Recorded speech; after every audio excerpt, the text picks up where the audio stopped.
Welcome back, everybody, to the Jurassic Mailbag for the month of August. What is this? More than halfway through the year now, I guess. And I think I better welcome in my co-host for this segment, Jen. How you doing halfway through the year here? Getting into the latter stages, I guess. It's pretty hot out. We're still somewhat quarantined here. So what's going on? How you doing? I'm good. I always consider the year. We are 2 months away from Halloween. So that's how I... Yeah, that's a very fair point. And it's weird. Right now, in maybe a few more days or so, we're typically kind of gearing up for like theme parks to be, going in the full swing Halloween mode. But this year it's like a little bit different. So Halloween, I guess, in a way, it feels like it's a little ways off because like it's not like we're not seeing all the decorations and all the theme park parties at Disney or Universal and all that stuff. So yeah, it definitely feels odd right now. But I am so ready for spooky season. Even though it's still super hot. We were supposed to go to Disney in October. I don't know what we're doing now. It's a whole thing. But I'm still going with Halloween. They cannot cancel Halloween for me. I'm going to celebrate it to the fullest regardless. No, look, Halloween is a lifestyle, so you can't change that. Oh, yeah. Right? So Oh, yeah. Yeah. Totally. So I guess there's been... I was talking about with Aaron, the other day for the Wire. It felt like for a while there hadn't been a lot of updates or a lot of things kicking in the gear, even though the production went into production. So I was like, man, it's really slow. Is anybody going to have anything to talk about? Is there any kind of news we can discuss? And then, of course, the Camp Cretaceous trailer came out, and then we have the release date announced and all that stuff. So I feel like people probably have some questions or thoughts as far as that's concerned. We also do have... like a bunch of emails and things to catch up on as well. So I'm excited to see what people are excited about this month because, like I said, it was a little relaxed for a little while. It's always that way, but it's never really relaxed, is it, though? Because it feels like it, and it's like, oh, I'm finally catching up. I can finally relax. Oh, and there's a trailer. Well, yeah. There's this and there's that. When I say relaxed, I don't necessarily mean us per se, but because we are always still going 100%. But like the news coming in just felt like just very slow, and I was confused. The one of the biggest things that I kind of joked about with Aaron was like, well, Bryce has some bruises on her. That's is that news? I don't know. How do we talk about that? I'm not sure. It looks like an intense set. I don't know. So, yeah, but hopefully we can answer some questions today. But let's start off here because we got a lot. We got a bunch of voicemails, a bunch of emails and stuff. So we're going to start off with two, actually, from our friend Yaroslav. So let's take a listen to his first voicemail. Hey, guys, this is Yaroslav, Jaros428, as I always say. I actually have... not really a question, but I guess something to chime in on something I was listening to on The Wire with Brad and Aaron. Oh. You guys were talking about why do people always kind of lean back to animatronics or beg for animatronics in the new films when we have very good and capable CGI artists that produce good assets for films. And I kind of thought about it when I was listening to it, and I think it's just, like, my opinion on it would be, because I'm a pretty practical person. I do lean more towards the practical effects just because I've painted animatronics personally, and I really appreciate the level of effort it takes to, create these things. And it could be great, you always hear the argument about, it's something tactile for the actors to interact with.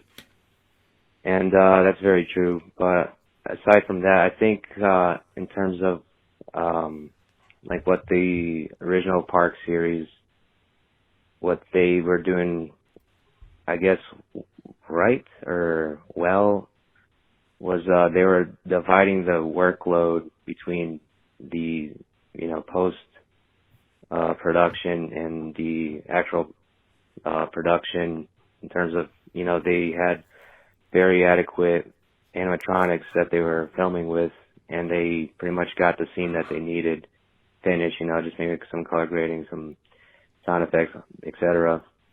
But post would work on the visual effects, so that kind of helps divide the workload for for the film's visual effects evenly. So you have the best potential CGI for the film, and the best, the animatronic is going to take care of the scene that the animatronic's in.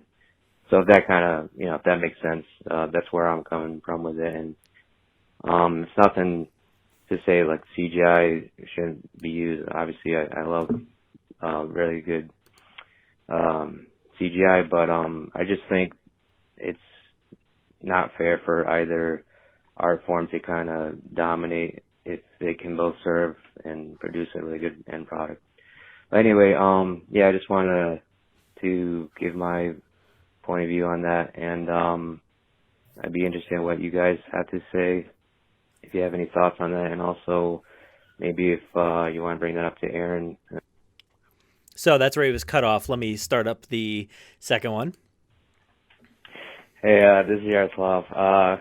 Just calling back because I got cut off. But anyway, I was just going to say, I'd like to hear what you guys have to say about it, and maybe hear you and Aaron discuss on the future wire if we wanted. I mean, again, it's a topic that's been, discussed and debated for a long time now, but I don't know if maybe that's going to spark some new ideas. But anyway, thanks for doing what you guys do, and hopefully we'll get some, interesting Dominion news coming up that's official. No leaks, please. All right, bye. All right, so mostly what he was talking about, and if anybody didn't check out The Wire recently, me and Aaron were just kind of discussing the thought of CG versus animatronics, because it seems to be like a heavy debate in the community as far as which one's better. And I mean, I think they both have their pluses and minuses. And, when I see an animatronic, I know it's an animatronic. When I see CG, I'm like, I know it's CG for the most part, but sometimes it does confuse me. Where, say, for instance, and we talked about it previously, that jaw of the Indominus under the truck when Owen is underneath it, like that confuses me, where I'm like, how is that? Is that CG? Or is that an animatronic? I'm so confused. So we're having this debate about like which one really works the best. And as far as Yaroslav's concerned, and yes, he does work with these things, animatronics, like directly. So that is great to kind of get his take. Aaron works more so on the digital side, so it's good to get both the takes there. I kind of agree with his statement that like using both kind of helps time allotment and getting the best product that you can by letting people work while other people are working. For instance, like having the animatronic film while the CG stuff is rendering and getting all that done. So that is a pretty good point. Do you have a preference, Jen, as far as which one do you think is the better tool, I guess you could say? Well, I just watch with my eyes. I don't have any experience with animatronics or CGI. I just do what my eyeballs tell me, and my eyeballs really are confused state whenever we didn't know like what that Indominus jaw was, and that makes me the happiest, because in the theater I really thought that was an animatronic. Like I would have put so much money on that, and then when we learned that it wasn't, I was like, no way. I still don't believe it. I still think I'm being lied to. That's what I like. I don't care how they achieve that. I don't care if they achieve that with animatronics. I don't care if they achieve it with CGI. I just want that. That's the sweet spot. And whichever way they're going to achieve it, let them go with the method they want. But that's what I want to see. I want to be like really thinking, is that real? Is it not? Like I can't even tell. That's what I want. However they go about it, that's how they go. I just want that. I want to be confused. Yeah. Not hard to do. And I think like so far they've done a good job. I think Jurassic World definitely would have been great if they had boosted up the animatronics a little bit more, because as we know, they only had the one, and it was only a head. It really wasn't a bigger set piece or anything. It was just a small little head and a bit of a neck or whatever. And yeah, I kind of wish there was a little bit more there. So I think the best use of these tools is to have them both used frequently. And like I said, if I see an animatronic, it's like it's not like I'm confusing it for reality in a way where I'm like, oh, that's a real dinosaur. In my mind, I still know it's an animatronic. Yeah. And the same thing with CG. It's like I'm looking at it and I know it's CG. I know that none of these things are real. So the debate of like which one's better and all that, I don't really know. I don't think there is a better per se. Yeah. I see I what you're saying. I think you need that balance though, like just to Yeah, be a through line. Like because there is certainly things that CGI can only do and certainly things that only animatronics can do, but what you need is that balance where you don't notice any of it. Like you don't notice you're flipping back and forth. You don't, because that's what Jurassic Park did, like beautifully. But you yeah. you don't notice that you're here or there, and that's the balance that you need. And that's the sweet spot as we were talking about, the confused spot, the I don't know what I'm watching, but I like it spot. Yeah, and he did bring up also the fact that like the animatronic definitely gives them something to work with and to kind of have a hands-on approach with, something to interact with, and I agree. I think that's a great way to look at it. But also like these people are professional actors, so like they've done Mhm. great jobs doing both, like interacting with something and then also just interacting with a stick and a tennis ball, like. The shock and awe on the original trio's face when they see the Brachiosaurus was pretty impressive, right? I believe them. I think that they saw something, but they didn't. They didn't see anything. But they're great actors. But then you have, for instance, like the medic like truck in Fallen Kingdom where they're trying to fix up Blue and you believe them too, and they did a great job because Blue is actually right there. So was it better? I don't think so. I don't necessarily think it was a better acted performance or anything, but I don't know. I really don't know what the pluses or minuses are really, and why one is better than the other. But people are very firm in Hmm. thinking one way or the other, and I see it most of the time. It seems like it's animatronic is better. And I don't know specifically why. I just think it's maybe because it gives people more of a realism or a realistic approach to these movies. I don't know. Like they really feel like something's there, so that I Well, just don't understand it, to be honest. well, ironically today, there was a Jurassic Park trilogy marathon on today on AMC, and we had it on all day. And we watched Jurassic Park, and then maybe half or maybe three quarters through Lost World. It was just on. I wasn't like sitting down watching it. Don't worry, I didn't change my stance. But I did think about this, and this is ironic that this would come up now because I did pay attention really to, oh, that's an actual like animatronic. That's an actual thing. That's not like it was in my head, and I see the appeal of animatronics. Especially when it's up close like that. But then when you look at the jaw at the Indominus Rex, and that was up close, so it is a weird thing. It's just the balance, I think, because you really got to get that balance so nobody really notices or cares because it's just so good that you don't notice or care. But Yeah, I could see it, and like things like The Lost World, I did appreciate the animatronics, so I do get it. I do get what people were coming from with that. When yeah. it's done really good there. So Yeah, and I think like when you're talking about like for instance a few set pieces from Jurassic Park, you have the kitchen sequence which utilizes both, and then you have the T-Rex breakout, both utilized there as well. And you go back and forth and it's like, well, you can't have the animatronic running through the rain trying to chase after a flare. That's just not possible, right? So that's not happening there. So they're pulling off things that the other can't, and they're used seamlessly, hand in hand, and it looks great. Same thing with the kitchen sequence. It's like, well, the kitchen sequence, I feel like the CG it doesn't necessarily hold up as much anymore. But when you get those up close shots of the animatronic, it really mhm. works. But then, of course, you have somebody's hand in the background holding the tail. So, what are you gonna do? It's just a mess. But I love both. I love both, and I think they should be used hand in hand. And as far as Colin says, we're gonna get the most, at least out of this new trilogy. I would assume he said it's more than the last two movies, I guess. So it's exciting.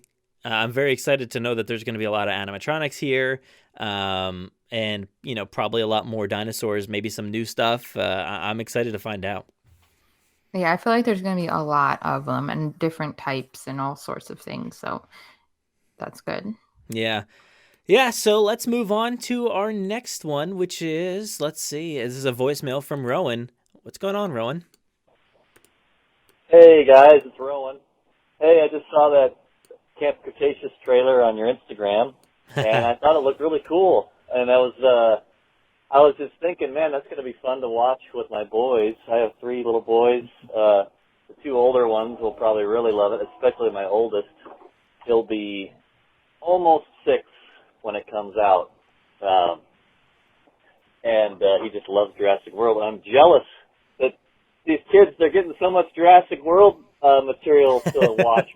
More movies than we had as kids. Now they're getting shows and all sorts of, Lego shows and stuff like that. I would have died to have had that sort of stuff when I was 6. I'm 33.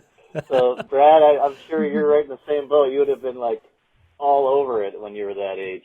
So, hey, I've always wanted to say, too, my middle son's name is Lincoln, so I have a Lincoln, too. Oh. So, great name. Aww. Awesome. Anyway, yeah, should be fun to watch with the boys. I will probably be watching it myself because I'm, a Jurassic nerd like all of us are. So, yeah, can't wait to see it. Hope you guys are doing well. Talk to you later. Bye.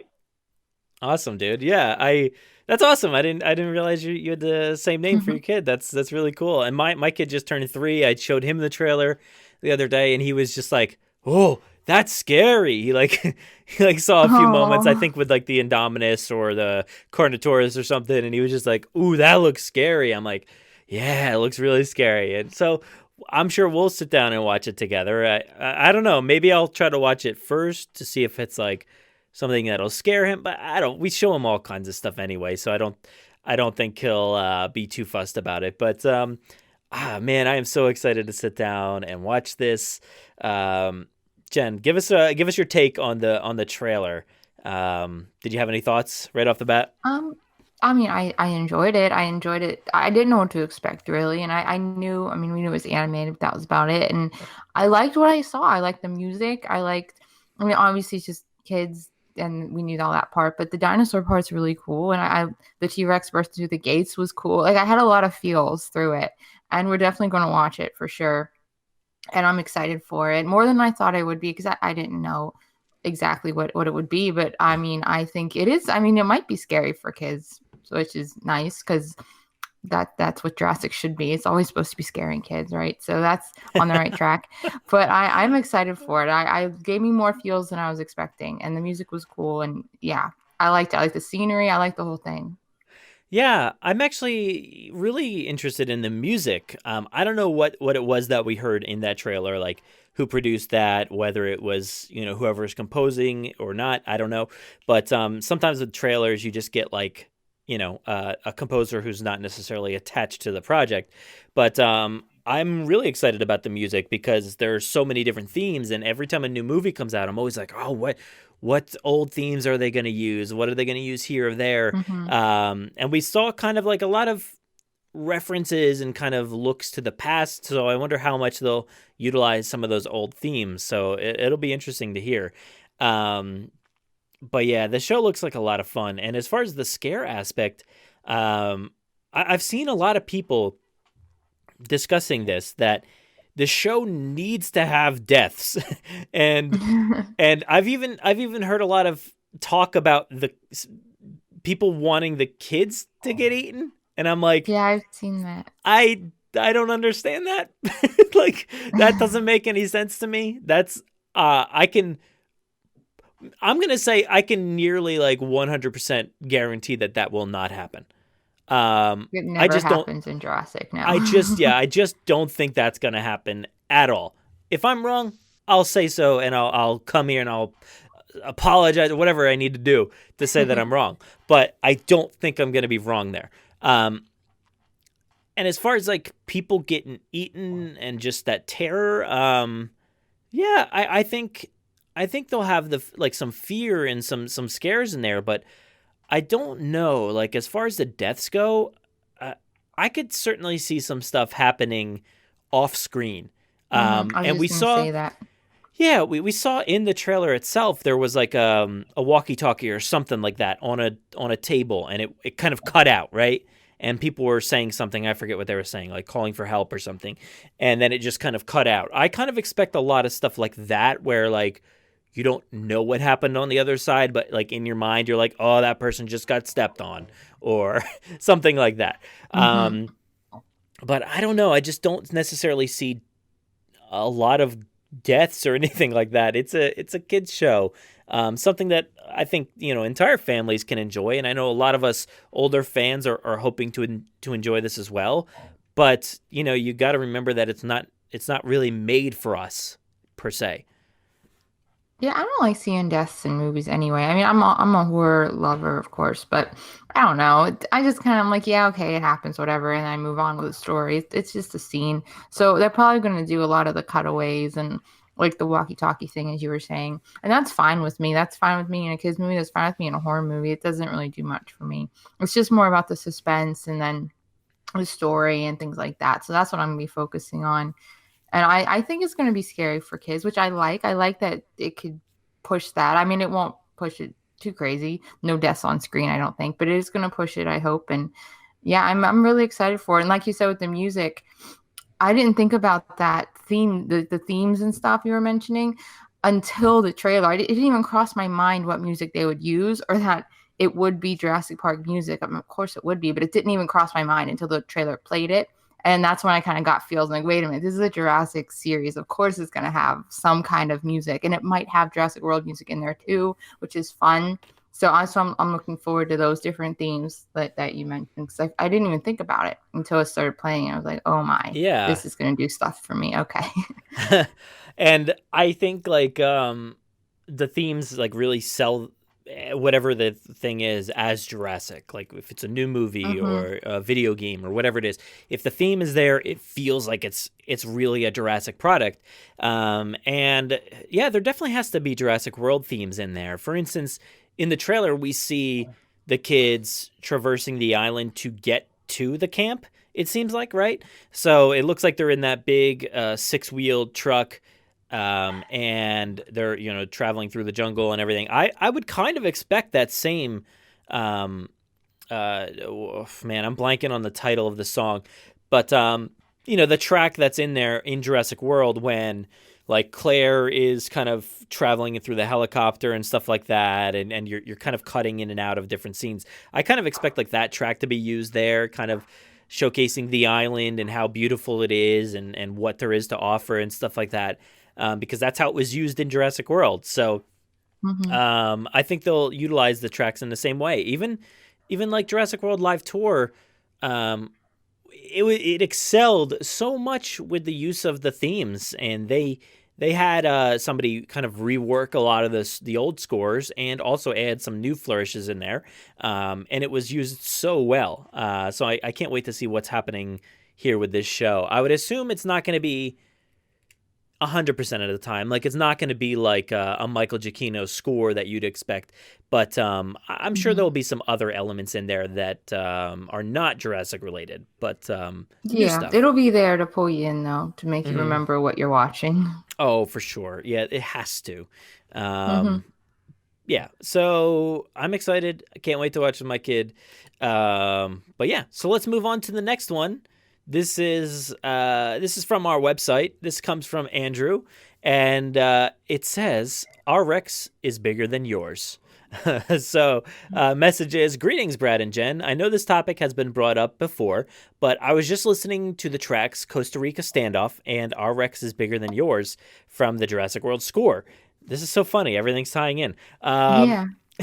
In the past, there's been a lot of speculation as to why Giacchino decided to use the Lost World theme during Blue's return. The answer is actually very simple. Oh, I'm excited to hear what you say here. When Rexy joins the fight, we get a half-baked version of the Jurassic Park theme. In the same sense, when Blue joins the fight, we get a half-baked version of the Lost World theme. Basically, this creates a parallel in both the classic themes, in that both classic themes are used to signify I can't read, signify, there we go, that's the word, the triumphant appearance of a classic dinosaur when all seems lost for the protagonists. I'm curious what your thoughts are on this. Stay safe, stay Jurassic. Sincerely, Andrew. Yeah, interesting. I've always wondered about that, and one day we'll get an answer on that, because it is so perplexing to me to just have that randomly thrown in there. And I love that it's there. Don't get me wrong. I love that is there, but earlier in the movie, he references his own raptor theme from the Lost World video game. So why is he not reutilizing that? Or why is he not reutilizing like a Jurassic World theme? It's very interesting. I mean, this is a Jurassic World movie, and I don't know if I necessarily agree with this approach that it's like, well, let's use the first theme for the T-Rex, and then let's use the second theme for Blue, because there is no attachment to that theme to Blue. There is attachment to the Jurassic Park theme for Rexy, right? Because Rexy was part of the first movie. But there is no attachment to that Lost World theme for Blue. So that's always very confusing for me. Has that confused you? Or do you agree or not agree with that statement that he provided? Well, I do remember when that happened and everyone freaked out about it and they were so excited to hear the theme, and it was like a big highlight moment for a lot of people. But I don't know. I didn't think much into it because I'm like, I don't know, maybe they just Easter egged it because they didn't really have another place to put it. And if you think about it, I don't know where else it would have went. It doesn't make sense anywhere or where they put it. So maybe it was just again, an epic finale with music and epic music, and they're throwing the Jurassic Park theme in. They're like, we should just throw this in here because it's a build up moment, and it's just something people would like. I see it as an Easter egg more than anything. No real meaning or background to it. Yeah. That sort of stuff bugs me a little bit, being such like I guess kind of like a snob for musical themes. And I've seen this happen with a lot of like John Williams' newer themes and stuff. He'll reference a lot of stuff in, say, for instance, like Star Wars. He'll reference a lot of things from the past, but then randomly you'll just have some theme that you're like, why was that put there? That doesn't make any sense in this spot. Like, it has no ties to anything. So that's what bugs me about this Lost World theme. And I'm thinking like there wasn't necessarily a ton of hope for Jurassic World. They kind of made this movie and didn't have a lot of faith in it and didn't expect much, I guess. And this is 14 years after Jurassic Park 3. So who knows when the next Jurassic movie could come? Obviously we got Fallen Kingdom, but in their minds, like, would this have been a hit? I think Avengers came out that summer. Would Avengers like have destroyed it in the box office? Would, something else have come through and just Jurassic, everybody forgot about it? So maybe Michael Giacchino is just sitting there like, you know what? I don't know if I'm going to get to do this again. Am I going to be able to compose a Jurassic score again? I don't know. I'm going to throw this in there. I want to. That's it. And that's his logic. Like, he's like, I don't know if I'm going to get another shot. Let me just do it now. Throw it in there real quick, and then I'll cut out, and then that's it. And then I'll move on to whatever's next. Yeah, I mean, that's quite possible. I think I'm leaning more toward that direction than purposely put for a reason. Yeah. I see no reason, and thematically speaking, just doesn't make any sense. There's no ties to anything there. But I appreciate the email there, Andrew. So thank you so much. Let's move over to a voicemail. This one comes from JT. What's going on, JT? Hey, Brad. Hey, Jen. Hey. JT here. How you guys doing? Okay. Camp Cretaceous trailer came out. Looks amazing. I'm just one of my wild theories. Everybody's going to be throwing theories out there right now. Oh, yeah. I'm going to call it right now. We're going to get emotionally invested with Bumpy, not just because Bumpy's cute. Because mark my words, whatever episode starts where the Indominus Rex breaks out, if we flash back to the movie Jurassic World, one of the first casualties of the Indominus are the two ankylosaurs. Bumpy is an ankylosaur. My money is on the fact that Bumpy is the child of those ankylosaurs, and the kids How stumble dare you. across an abandoned my child goodness. after that attack. I can't do That this. would be really cool, and that's my point of view. I'm wondering what you guys think. If you guys have any other crazy theories out there, I'm sure we're going to get a ton of them. I'm just looking forward to seeing it in general, and the month is going to fly by for that one. All right. Thanks a lot, guys. I'll look forward to hearing the episode. Wow. Oh my. JT, Well, first Brad, off, how dare you? You broke my my heart was broken last week. Oh my gosh, last month when I heard that Bumpy doesn't make it. So this is just piling on. You know, that is a perfect theory, honestly. And I don't, you kind of said like crazy theories, wild theories or whatever. I don't think it's crazy. I think that's probably exactly what happens. And it does get you emotionally invested in a dinosaur. And I think it's perfect. Besides being like super cute and all, it gives you something to latch onto and something to tie it into the movies. And when you rewatch Jurassic World, you'll know that Bumpy is probably just around the corner watching from behind a tree and just seeing this. And I can't do this. Like, and I know a lot of people have issue with the dinosaurs being like anthropomorphized or whatever. And like, for instance, when Blue is crying while they're kind of working on her in that truck, or the Indoraptor kind of like smiles a little bit, I guess. I know a lot of people say that. So I wonder if Bumpy will kind of like shed a tear here, or how they'll make the dinosaur look sad or whatever, So that'll be interesting to see. But I think he's spot on here. I think that's exactly what's going to happen. Somehow, the kids will come across this baby Bumpy, and then proceed to carry Bumpy across the island for some reason. I don't know if you caught that in the trailer, but they're like running while carrying Bumpy. It's pretty hilarious. Oh, maybe they saved Bumpy from that moment there, and because maybe the Indominus was going to eat Bumpy, and then they saved him and her, and then. See, this is so heartbreaking because, like, way back when, my dinosaur of choice I would own would be basically Bumpy, is what I described like a year ago or 2 years ago. And now here we are. I learned that Bumpy was going to be a thing. It was a baby ankylosaurus actually going to be in a Jurassic thing. They made toys of Bumpy, like this whole situation. I was so excited. And then last month, my heart broke learning the sad news. And now this is the thing. And I don't know.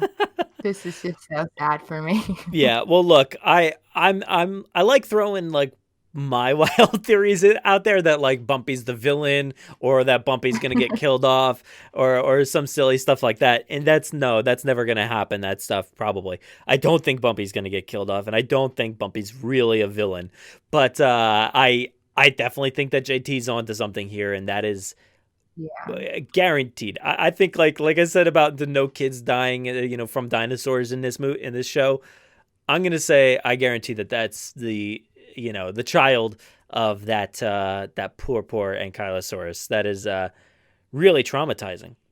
So well, while sad, that is a very cool tie-in. I have to say that's a very cool tie-in, and I did not think of that. So that's really smart. But I like it a lot. I love it, and that's great. I mean, it breaks my heart in a million ways, but I like as we talk about. I like my heart being ripped out. It's good. Yeah. It's good.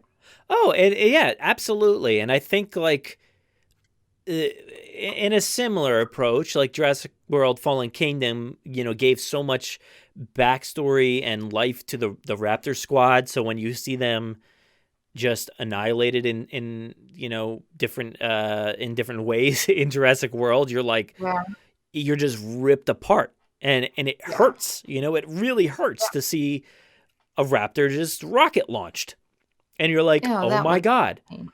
And speaking of that, I made a joke about like what we see. What we see is the kids somehow are from the TV show Camp Cretaceous are running through the woods at night, and they like fall and trip over like a rocket launcher, and one of the kids is like, "What's this?" And he picks it up, accidentally shoots it, and then it's like it shoots across the jungle, explodes. What is that? Is that Echo or Charlie? I forget. It blows up the wrap. Charlie blows up Charlie, and then the kid's like, "Whoops." And then that's it. And then it cuts to them like running with Bumpy again or something. Oh my goodness. But the point that you just made, though, I would love for it to be that intertwined. Like, really that intertwined. Like them just 3 feet away from where the camera was the whole time. Like, that would be so cool. I'm all on board with that. I love that stuff. That is the best way to do the show. And unfortunately, it's only, several hours. And we've kind of tried to dissect the trailer as much as possible, and it seems like there's like a shift in time, from morning or day to night, and we don't know like if all 8 of these episodes are going to be that one day, or will they span, sometime before, sometime after. But I hope there's enough, and it's not just like one episode that ties into the movie. I kind of hope that we get a little bit more, learn a little bit more, spend some more time, and and I highly doubt we'll get tie-ins to Jurassic World Live Tour, but man, I would like, if I saw a tie-in to that live show, I would freak out more than any other tie-in, guaranteed. I would be like, oh my God, that's amazing, yes, finally, some recognition. But I doubt that's going to be the case, but I would love it. That would absolutely be nuts. And there's no reason why it's not happening. Anyway, it should. Yeah, like, why not? Should. Connect everything. All the fan service. I'll connect it all. And I want that. Yeah. Yeah. There's no reason it shouldn't happen. No. So, thank you, JT. Let's move over here to, this is an email from Brianna, and it says, "Hi, Jurassic Park Podcast. I'm an avid listener. Thanks for all you do. I celebrated Jurassic June early this year. I don't know about you, but my sense of time is all out of whack from quarantine. I'm a teacher, and during the stay-at-home order, I moved back home with my parents. One of the things we did together was rewatch all the Jurassic movies. Once my school year ended, the first thing I did was reread Jurassic Park, The Lost World, and The Evolution of Claire, all in less than a week. Wow. Next on my celebration list is to watch Disney's Dinosaur, The Good Dinosaur, and reread Michael Crichton's Dragon Teeth. I also have Jurassic World and Jurassic World Fallen Kingdom on hold at the library. This got me thinking. I know the books come up in discussion every once in a while on the podcast. I wonder if anyone would be interested in reading the books together at the same time. And then either call in with questions or write in discussions on various social platforms. And of course, there is no pressure at all, just an idea I had and thought I'd pass it along. Thanks again from the awesome fandom community. Happy Jurassic June. Sincerely, Brianna." So that's awesome. That's great. And I'm sorry I got to it a little bit late there, I guess. But that's a great idea. I think that's awesome. Yeah, I think Brianna is an excellent reader. My goodness. A week. I can't even read all that in a lifetime. Oh, man. Yeah, I think that's actually like a cool concept, cool idea to have the like Jurassic Park podcast book club or something like that, where, we set like a timeline, and at the end of, a week or two, we say like you have to read through chapters 1 through 20 or whatever. I don't that's probably too long, but like 1 through 5, and then like 5 through 10, so we go in like 5 chapter increments or something, and then we all come together, and I don't know, it depends on how many people are there, but maybe we could do like some sort of live stream or recording or something. That's actually a great idea, kind of brainstorming here on the fly. I love that. That's a cool concept. I think anyone, that's just another piece of the podcast that you just haven't done yet, because anyone who is reading the books currently or looking into the reading books, or who want to revisit reading the books, I think having a podcast to even follow along with, if they're not part of that group that's recording, just to follow along with it and have that history made and done, and then in 5 years someone could discover it and then decide, oh, I'm reading this now, I want to hear their thoughts as I go along. So that's something that could last for like a really long time Oh for yeah. people. So that's a really good idea. Yeah, I love that idea. Probably have to do something soon. I've been actually considering re-listening to the audiobooks. So I have all the audiobooks. For me, it's just easier to digest that than sitting down in one space and reading for an extended period of time. So yeah, I think that might be an opportunity to kind of revisit that and discuss things, a few chapters at a time. That's actually a lot of fun. I like that idea. That's awesome.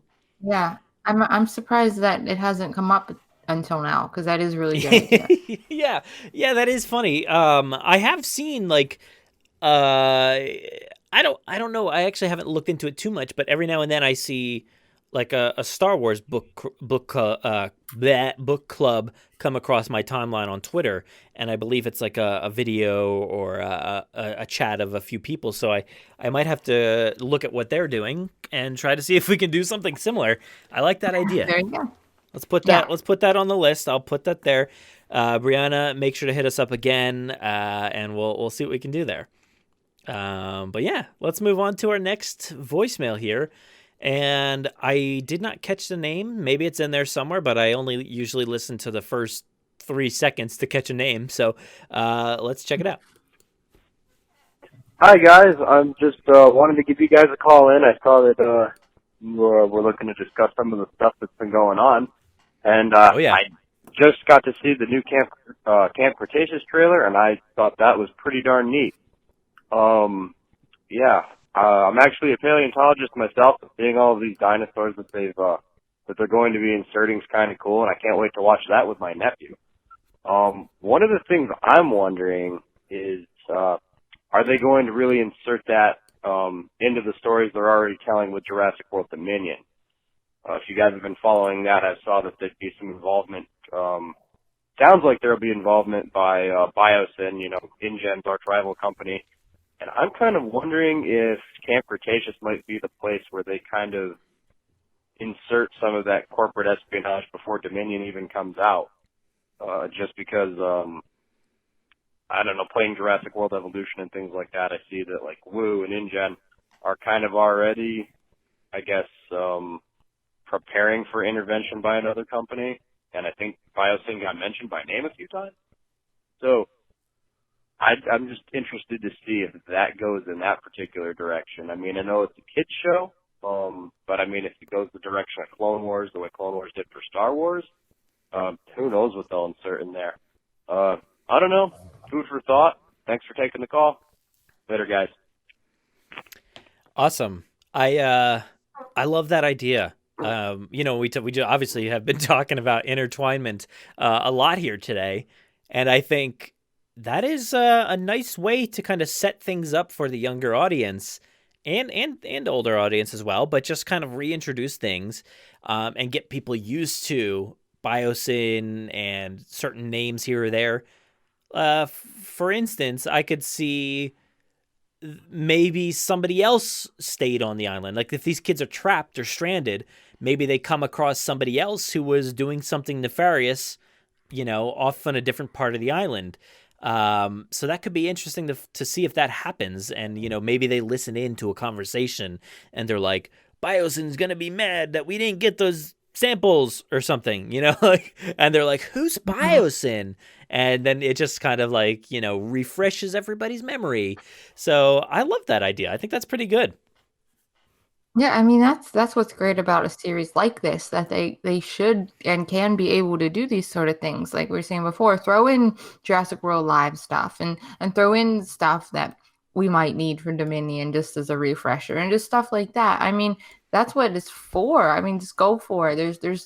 They own their own licensing. They could do whatever they want. Why not? Like throw everything in there. Why not? Yeah. Doesn't Honestly, hurt at all.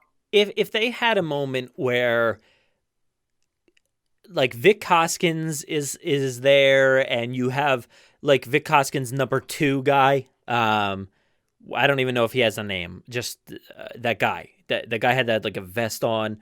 And he was like, I think he was with Dr. Wu maybe at the end. And then you also take Kurt Reed, who is kind of like the villain for Jurassic World Live Tour. He pretty much plays like that same character as that like number 2 to Vic Hoskins.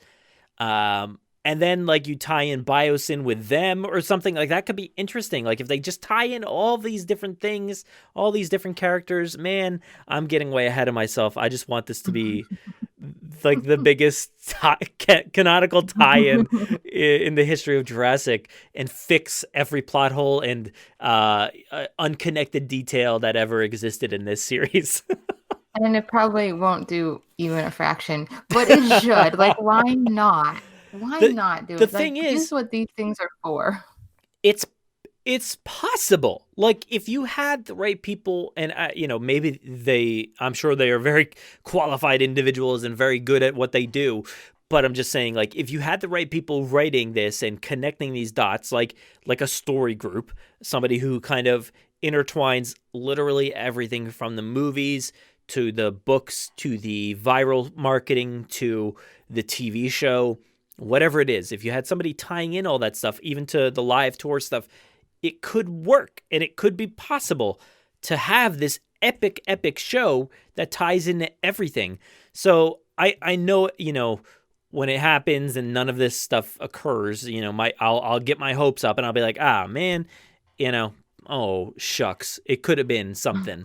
But I think it'll be great no matter what. I think I'll be excited by it no matter what. But just knowing that it's possible kind of angers me. Yeah, I know. It is frustrating because they can do it if they wanted to do it, and there's no reason not to. Yeah. Zero reason why you can't intertwine all those things. Yeah. They need to hire you, I think. Maybe they don't have someone that like really wants to or cares to work on all that. They should hire you. They intertwine it all. Look, we know that they do have a collection of people that work on the viral stuff with Chaos Theorem, but that model needs to be expanded everywhere, and it needs to be a trusted model where the creators, you're talking about people in film and writing that know probably more in film and writing than you may know, but they don't know necessarily more about Jurassic and all the entanglements that you need to make this succeed.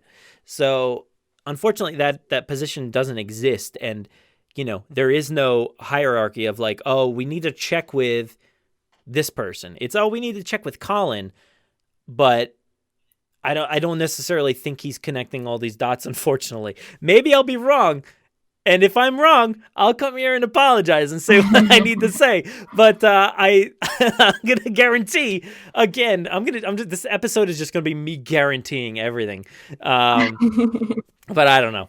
I think there needs to be that role, and if we're gonna, which it's kind of late at this point to kind of make that role because we already have, 2 films and a third in process, and then many more to come. If they need to intertwine all this stuff that is to come, you have to have a position that kind of handles that. Because if you move on from different creators to different creators, if this is maybe Colin's last stint, I don't know, maybe he continues on, but there needs to be some cohesive thread. So I'm ranting now. I sound like a lunatic, but do you have anything to add to this? No, all you need like a Jurassic historian fact checker is all it is. And no one to really write it. They can write it. They just need to come in and be like, do you have any lore that you have in your little knapsack there that you can pull out and throw in here, and just someone who just knows it all and doesn't have to like really do much, just do what they do and just say, yeah, here's some things, here's some ideas, use them if you want, don't if you want, I don't care, like that kind of thing. Yeah, that's the misconception with Star Wars story group. There's a story group who is in charge of that exact thing. People are assuming that they write the stories when they don't. They don't actually write stories. They kind of are the fact checkers and the people that you would, exactly what you said, go to check. Hey, is there any little tidbit that we can throw in here to connect some dots? If not, no big deal. But if you have something, that would be great. And then, you check through all your stuff, your mind, you're like going through, is there anything that we could add in here that would make sense? And, we don't have that person. We don't have a story group. So a lot of people assume that the story group for Star Wars just writes things when they don't. They actually kind of just make sure everything is a cohesive universe. So it's kind of a shame that they didn't go with that model to begin with. But here we are. This entire series is semi-cohesive, not fully, but it's okay. It's not great, but we're doing the best that we can here. Yeah. I mean, Dominion, they're bringing back the originals, and that could surprise us. You never know. Could really loop it all together somehow. I hope so, but at the same time, it gives me a lot of fear and anxiety that maybe they're going to connect dots that are not necessarily meant to be connected, or forget about dots that have been connected. It kind of makes me afraid that, things are going to get messier. I hope not. Yeah, I mean, that's a valid fear. And a job for that fact-checking historian that they don't have. But, I mean, it's going to be what it's going to be. I just hope, I don't know. It's hard because you want to hope, but then you're like, well, who's really fact-checking, right? Who is that person? There isn't one. So it's kind of hard to hope. But I don't know. We'll have to see what happens. I know at one point, I think it was for some sort of interview for Jurassic World Live Tour, I think Frank Marshall said something like he is the canon checker of some sort. Like he said, it was a different terminology that he used, but essentially the same thing. Like he's the person that they run the canon by. And I'm just like, well, Frank, I feel like his hands are in a lot of, like, he's got a lot of irons in the fire, so it's not like he's solely focused on Jurassic, so it kind of worries me. But, like I said, they're doing the best they can, I guess. That's a little worrisome then. Yeah, he does so many things. Like, he doesn't have time to sit down and really focus on that. No. Yeah, so that was, I don't know who that one was from, so thank you. Let us know who you are next time, and I'll give you a shout out there. But let's move on here to a voicemail from Dakota. Let's take a listen. Hey, Brad and Jen, this is Dakota. Hey. Just calling on my break at the animal hospital right about now. So I wanted to say, Camp Cretaceous, everything that Brad and I talked about has come true, it looks like. I mean, bioluminescent dinosaurs, come on. My question is, what do you guys think about it? For one, I was probably getting a lot of mailbag questions like that, but what other baby dinosaurs do you think we're going to see in here? Obviously, there's Bumpy, but what else do you think we're going to see? And I hope you guys liked it too. Have a good one, guys. Stay safe, stay healthy. What do you think? Well, I guess the first thing that popped in my head, I don't know why, was maybe like a baby Triceratops, just because that seems to be a through line. Always seems to be included. Like, you always have to have some kind of Triceratops in everything, in the evolution of Claire, and in everything. Like, just in when we're watching Lost World, they had a little baby Triceratops just kind of thrown in one of the cages. Like, they're just everywhere. And so and then in Fallen Kingdom, in the cage there, and I just think that's everywhere. So why wouldn't they just throw one in again? Because they're everywhere in this series. It seems like they're always popping up. Yeah. Now I was Googling something. Did he say babies only? I believe so. Okay. Sorry, Dakota. Yeah, I think you're right. The baby Triceratops is one of those things, and Triceratops in general, that, like, again, it feels very Jurassic. We've had it in a lot of the movies, right? If not all, maybe. Maybe. I'm trying to think if there was anything in Jurassic Park 3, probably in the background somewhere. I don't think it was like a main player or anything. I feel like it was somewhere, always, like somewhere, just a through line somewhere. But yeah, that would be a good one. And let's see. Well, I don't know. I guess you can do a baby anything, really. Well, sure, yeah. I like your idea though, like that it's something that is always there. It's something we can kind of relate to and kind of like guarantee that it's part of the Jurassic franchise. But I like the idea of like something not being there. That would be kind of interesting. It gives us more dinosaurs to kind of discuss and talk about. So I don't know. We do know that there's baryonyx, there's stegos, there's Parasaurolophus. I think a baby Parasaurolophus would be kind of cute. There's Carnotaurus, I believe, in this show, and Dimorphodons, maybe? Pteranodons. I don't really feel like babies of those are very interesting. No, there's small versions of the big ones. I guess all babies are, but less interesting somehow. Yeah, I guess that's actually what babies are. Yeah.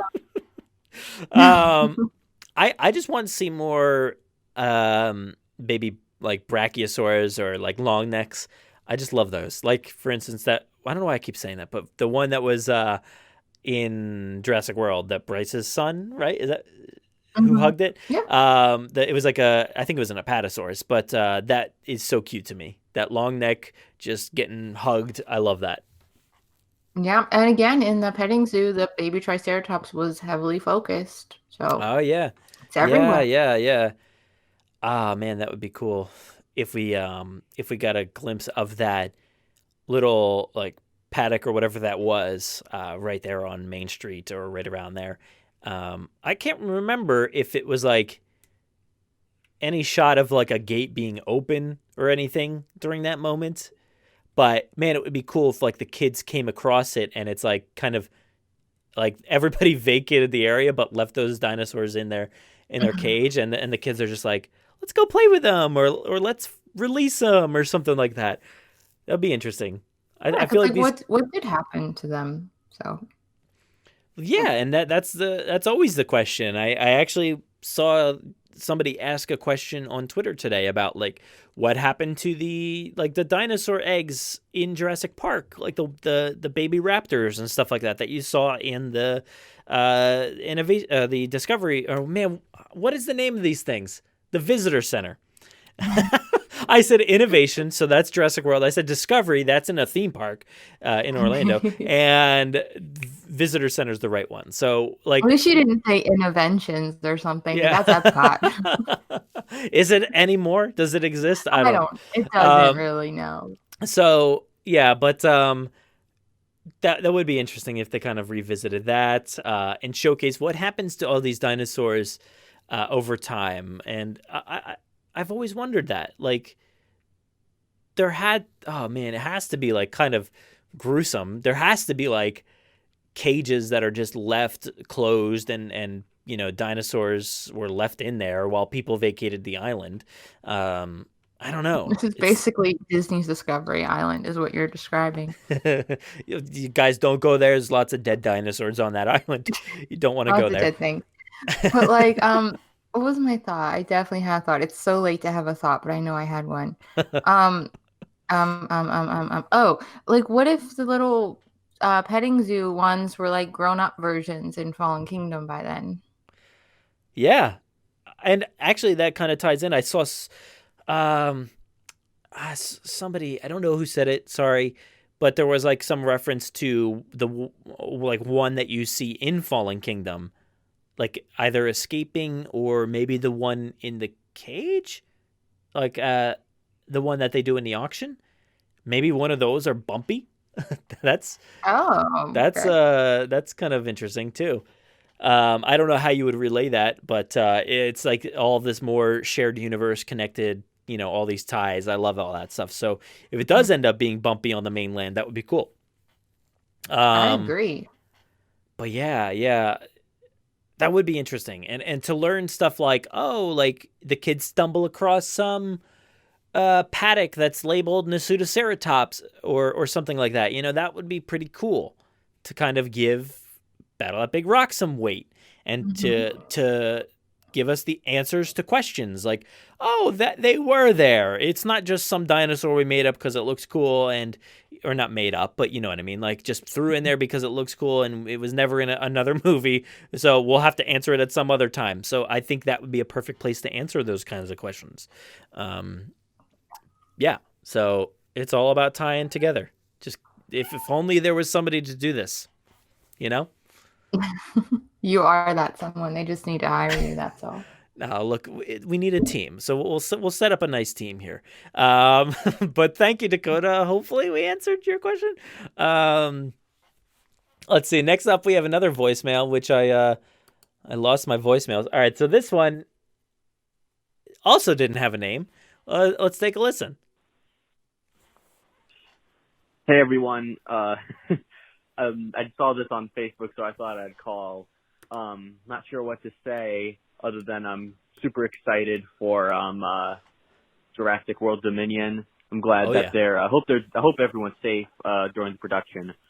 And also, I saw the trailer for Cretaceous Camp Cretaceous. Looks really cool. Still trying to wrap my mind around how they get into the raptor pen and which time they do, but it looks exciting and overall very excited. I haven't listened to the podcast, but I really like your social media stuff, especially like on Facebook. So yeah. Oh, is that the end? Oh, I guess it's the end. Thank you for the high praise there. I appreciate you following us on any platform, whatever it is. But yeah, let's see. Oh, I wanted to start with Dominion. We just saw that Sam Neill's going to be filming. I guess the day that this is released, so that's really exciting. I think it was not when he said that he was going to be filming. Like it was maybe a day or so before that. I saw like a nice post about him. It was like a video, and he was like, I don't know if he was like, I think he was like on a hike talking about trees, and it was like an amazing video. And I was like, kind of like just scouring like him to kind of be like, oh, is this what Grant is gonna look like in Dominion? Because his beard it looks like very he does have a beard. It's very close cropped. It's like a nicely trimmed beard. It doesn't look like it's like kind of all over the place, like a bigger bushy beard, which he's kind of known to have over the past few months or whatever. But I'm like, ooh, it looks very trimmed up. Is he ready to go? Is he going to be filming soon? Is that what his like? I think he had a hat on. I'm like, is that what his hair is going to look like? I can't tell. This is literally me when Bryce was getting ready to go. Like literally. Exactly. I'm like, oh, is this it? This has got to be the guy. This is how he's going to look. So I was just like, kind of just analyzing everything that I could. So I'm very excited as well about Dominion 2. So, and just seeing these little teases, because as I said, I think at the beginning, there hasn't been a lot to discuss. No real updates, nothing big, nothing really official, outside of Bryce saying that she got some bruises. So, we've seen little postings here and there, but nothing too major. So, to at least have Sam Neill say that he's, ready to go. It said in the post tomorrow. So that means, I believe Monday as of this recording, which is what, August 3rd. So that's exciting. That is very, very exciting. I mean, it is a bit weird that we're just a few months away traditionally of when we'd get like the Thanksgiving trailer, like around then, and in December, and then the Super Bowl and all of that. And we're just a few months away from that. And it's just, we don't really have, we don't have an official poster, do we? Like the actual poster. We have just the logo. Yeah. We don't really have a poster. And then we don't have any stills, obviously, because they didn't film much. It's just a weird place to be in August before a Jurassic movie coming out the following June here. And we don't have, I feel like we're so behind, but I don't know how they're going to catch up without giving us a billion things all at once, which is kind of cool. Yeah. What is going on? Like, usually at this point in time, we would have had many official postings from Colin or Frank Marshall or somebody. There would have been something. Like there's always something, whether it was just a picture of a bunch of wires from Bryce. She was doing every day. Every day she was posting something. Now it's like nothing. So I'm thinking to myself out loud, I guess. I'm wondering if it's kind of the fact that, they're one of the only ones in production right now. I know I saw that Avatar was in production. I don't know. I'm assuming they are. I know they were filming in New Zealand, and New Zealand's handled this situation. But I don't know what else is going on. Have you heard of any other productions out there that are in process or No, no? I mean, I've heard everything's moved except Jurassic, basically. Yeah. And I So was having that thought too, because my parents are kind of asking me about it this weekend because they're like, "Oh, what's Bryce doing? Are they filming? Like, what's happening?" Because they knew they stopped, but I never really got to tell them again that they started and everything. And I was like, "Well, they're not really talking much about it because like maybe it is kind of a hush hush thing with yeah, we're filming, but no one else is. Like maybe all of our friends are out of work, so we don't really want to brag that we are working. Like yeah, that kind of popped in my head." Like they don't yeah. want to be like, look at us on set and everyone else is unemployed. Sucks to be you. Like, I don't know. I that's kind of in my head a little bit.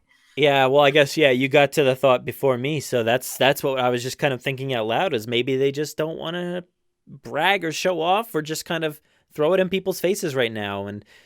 And it's interesting because as a film production, you want to get hype rolling. You usually want people to know that you're filming and things are going well and there's excitement to be seen here.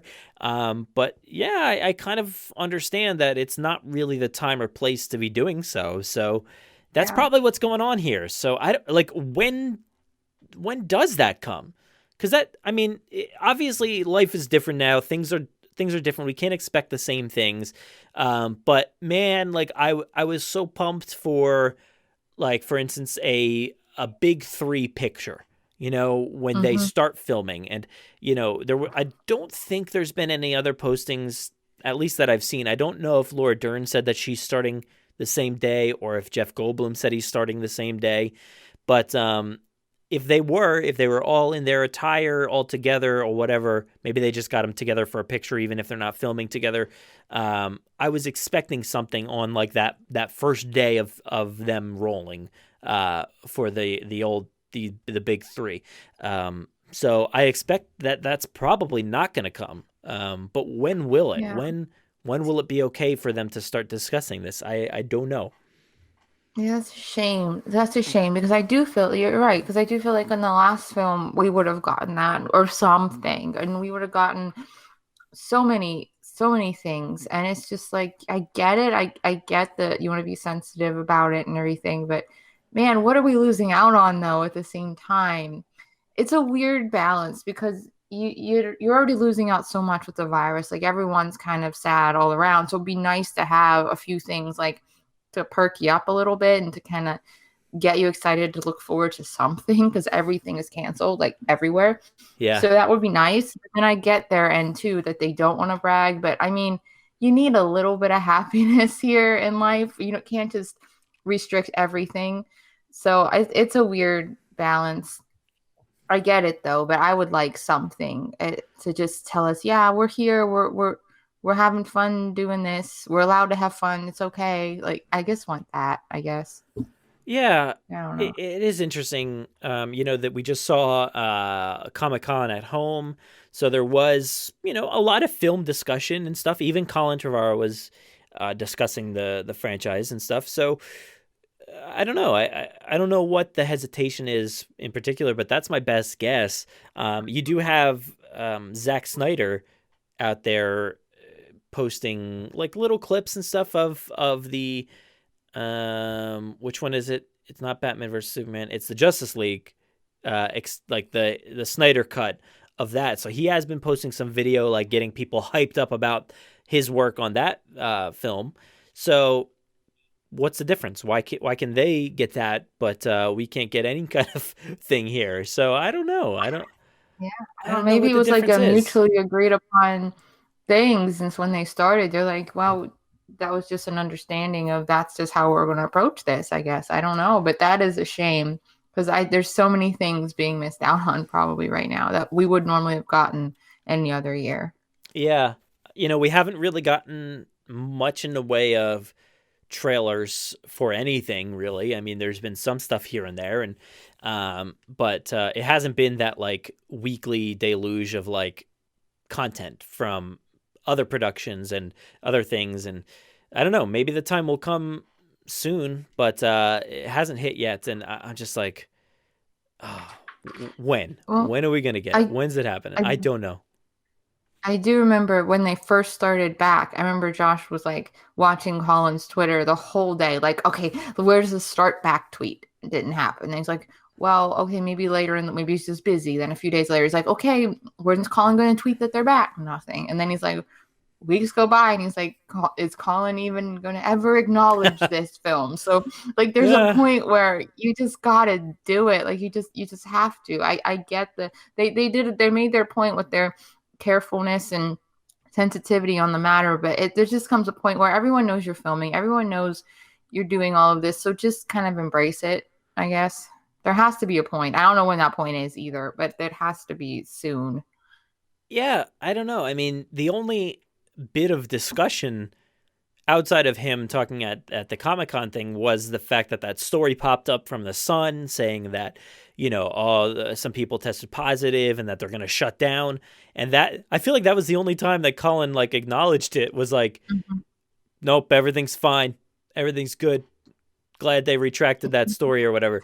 Like, so I think that was like the first time he acknowledged they restarted.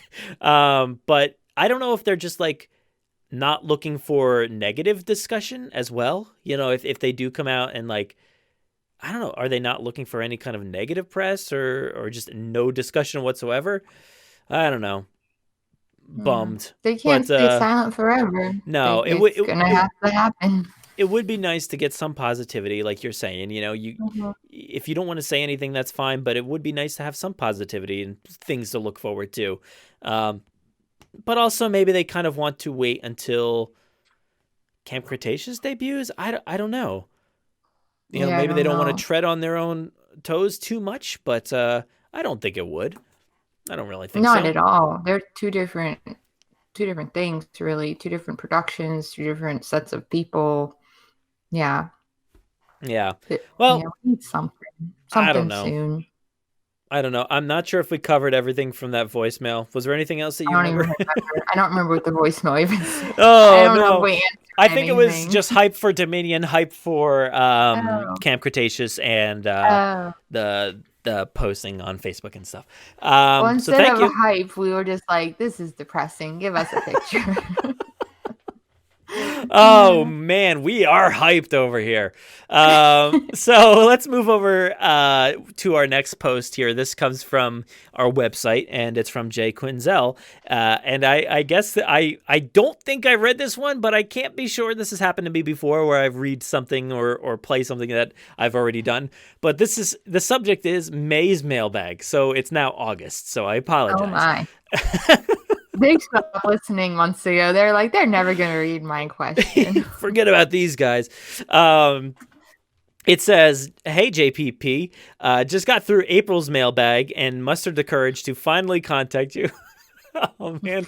I'm so sorry if I'm delaying this. It says, I'm a longtime JP fan since 93 when JP ignited my a passion in a kid. Today, I'm a writer and have been writing original stuff as well as fan fiction. I wrote a JP feature-length screenplay for fun and will probably finish my other JP fanfic by the time May's mailbag airs. I hope you finished it. Both can be found on my website, shyofinterruption.com, JP/JW. I'm assuming that's part of the website. Or no. Wait. Oh, I guess that's not part of the website. You're butchering his website. And you I'm waited so sorry. months for this. I think it's just the way that this copied and pasted into my notes. It says, I think it's just shyofinterruption.com. And then it says, JP/JW have a big universe with many opportunities to expand.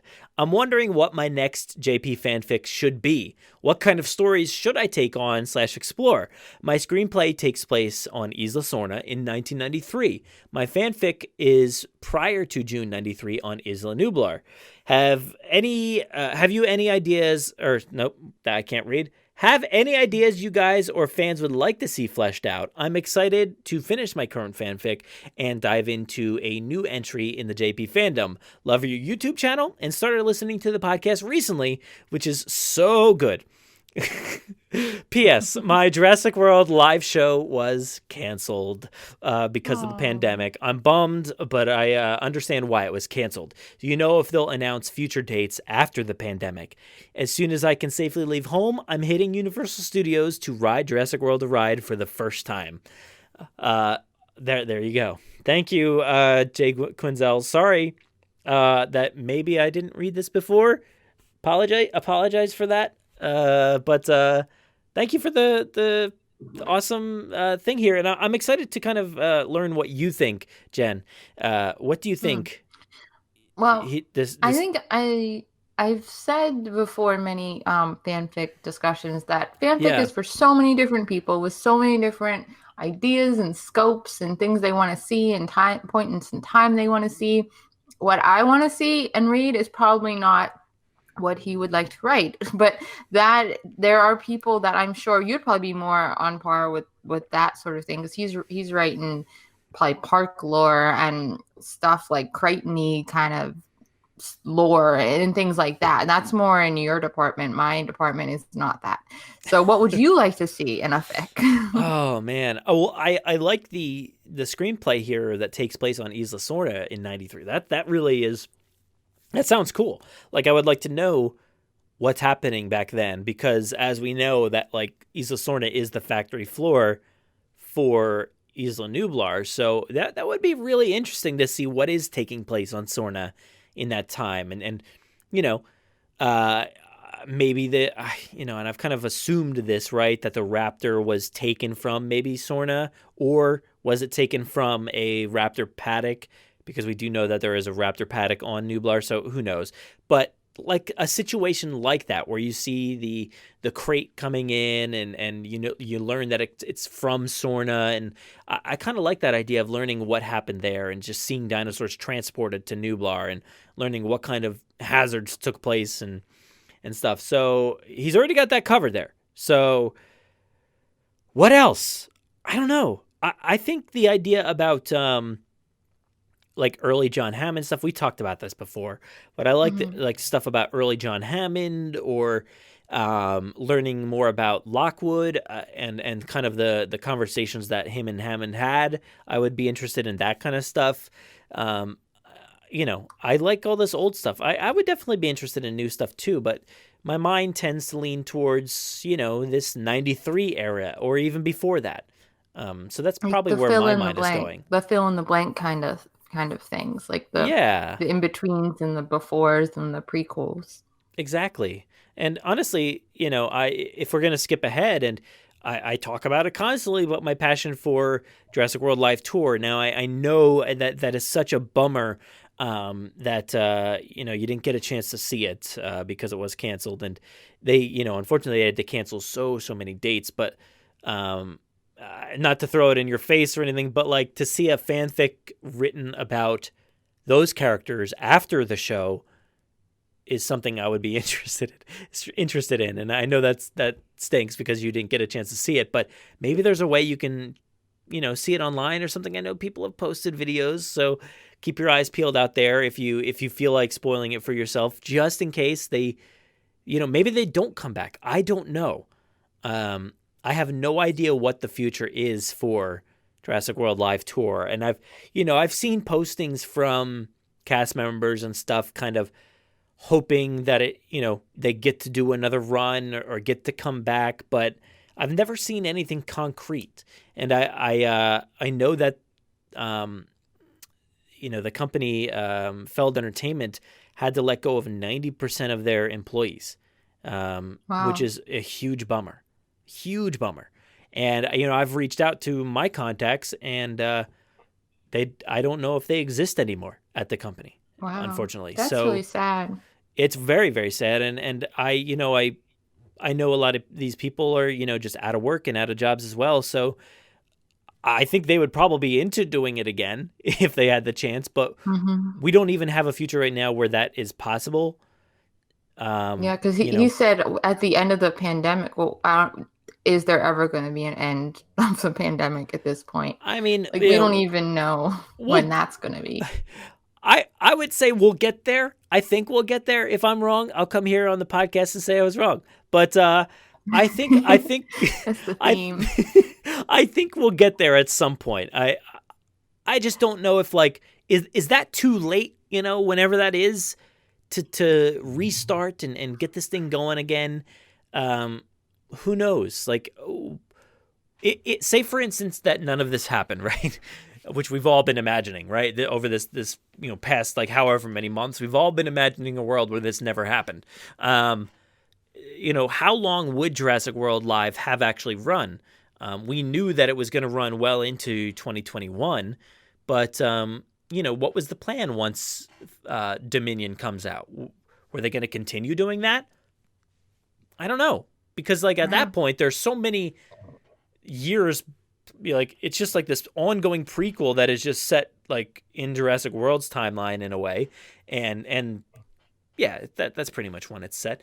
I don't know. Would they have continued that once Jurassic World Dominion comes out? I don't know. We kind of heard them express hopes for like a part 2. So I don't know if like at this point would they just be like, well, let's just do part 2, or is there no hope for maybe this company to even return? I don't know.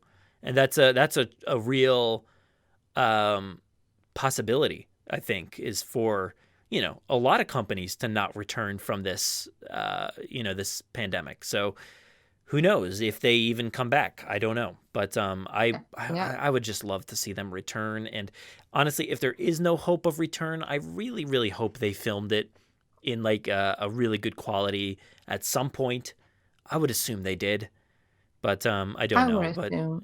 I would assume because you do that promotional stuff. I would think like I know every Broadway performance is filmed at one point and stored away. So I would think that these have the same kind of things. Yeah. Probably somewhere. You would think. I just watched Hamilton on Disney Plus, and the show's amazing, and it's filmed perfectly. Like it's filmed over different periods. It's not all like one show, but it looks beautiful, and it really conveys the show. Sure, it's not exactly like seeing it in person, but if they did that for Jurassic World Live Tour, I think people would be blown away. And honestly, if there is no hope for the company, it might be hard to get that out. Maybe Universal can step in and release the footage or something if that ever happens, if there is footage. But man, that would be a nice way to recoup some money that they maybe missed out on, for their ticket sales and stuff like that for the rest of the tour, is to say, hey guys, would you be interested in paying $30 or whatever, like a nosebleed ticket price is? I think they were like $30 or something. I would pay that to own this. Yeah, you'd want to own it. Yeah, for sure. And I was thinking, well, I guess you could put it on a DVD as like a feature, but I'd rather them get money for it because that's a nice company. I feel really bad that they had to get rid of 90% of their people. They're really nice people over there and a very nice company. And I want to give them money. So if they put that out, I would definitely buy it just to like help them out because they're a nice company over there. It's like not all companies go the extra mile, and they always did. They were very nice to everyone, all to us, to everybody. Like they sent me and Josh a box of Rice Krispies with Jurassic symbols on them when we got married, like congratulating us for getting married, and they mailed us this box of Rice Krispies, like Jurassic Rice Krispies. What company does that? I don't know. It was so nice. I've always said, we've had the best interactions with them. They have always been so inviting and so welcoming and just so nice to deal with. Sometimes when you're in this industry and you're trying to work with companies, it's hard. It's very hard. And you don't always get responses and you don't always get nice interactions. But Feld Entertainment, like, nailed it every time. And they were so welcoming, so inviting, like I said.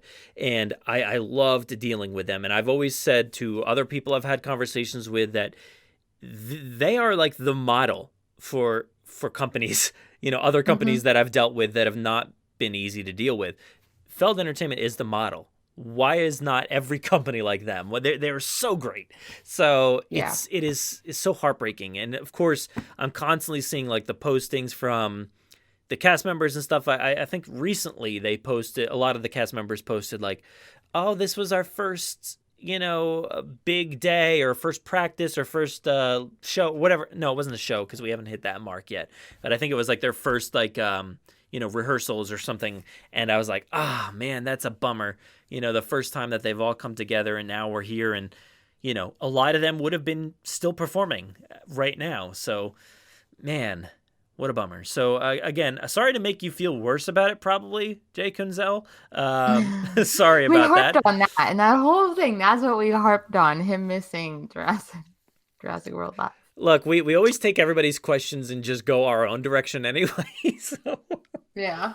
You got to understand that that's what's coming when you listen to the mailbag. Yeah.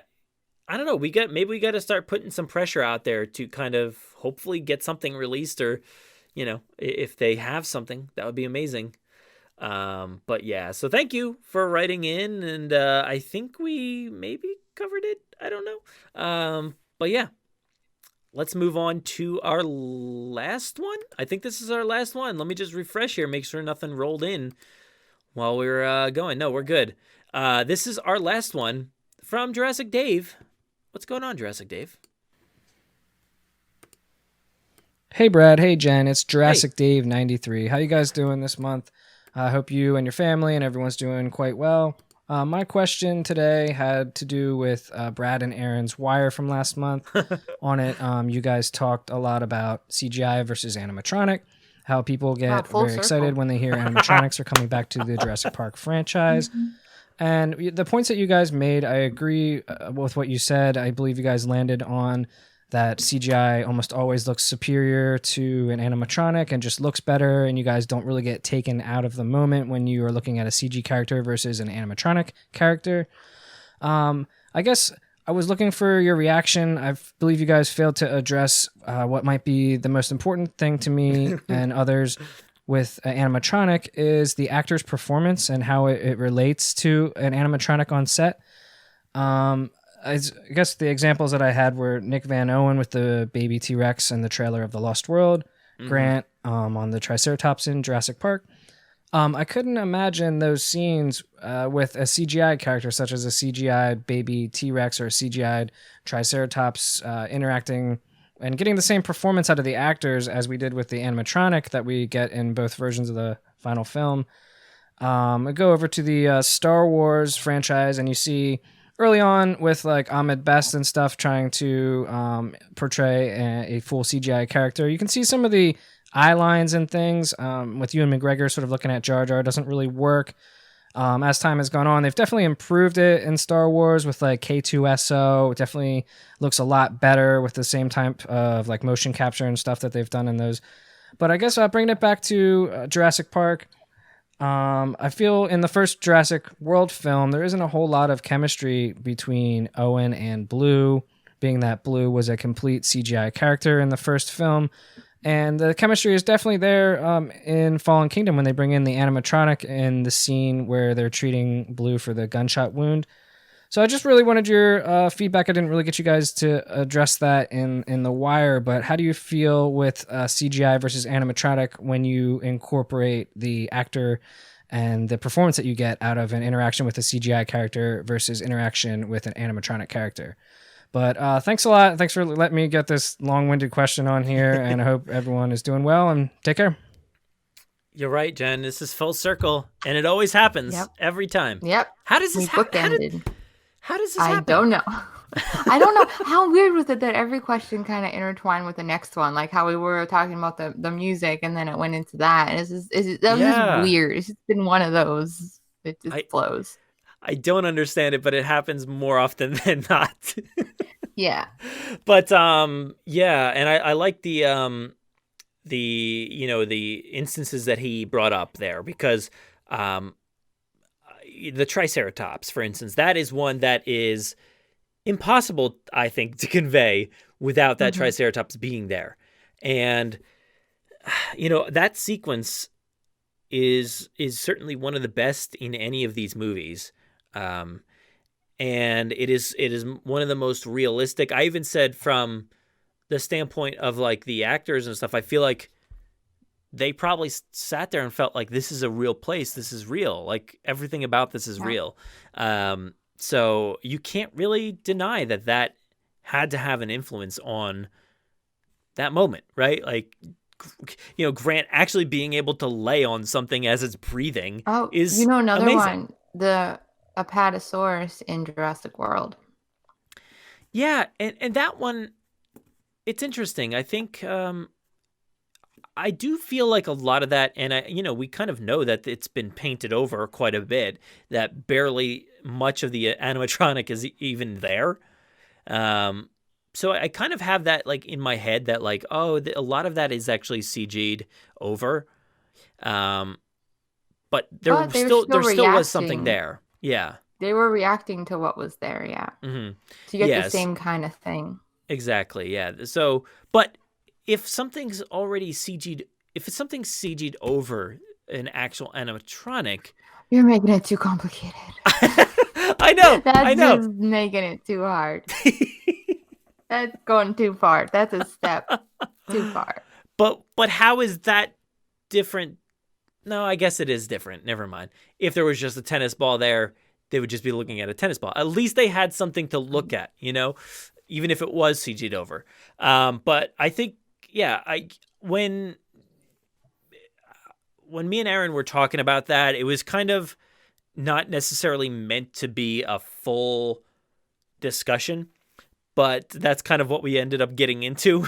So I think we are planning on discussing this in full. Like, we really didn't get to cover everything. We have so many topics to hit during the wire that we do end up discussing a lot for a lot of period of time, but that one we kind of discussed for a little bit and moved on. So I definitely am going to cover that more, and we'll touch on stuff like this as well. And I think it matters, Is there? I can't necessarily off the top of my head think of an interaction, like a physical interaction with something that wasn't there.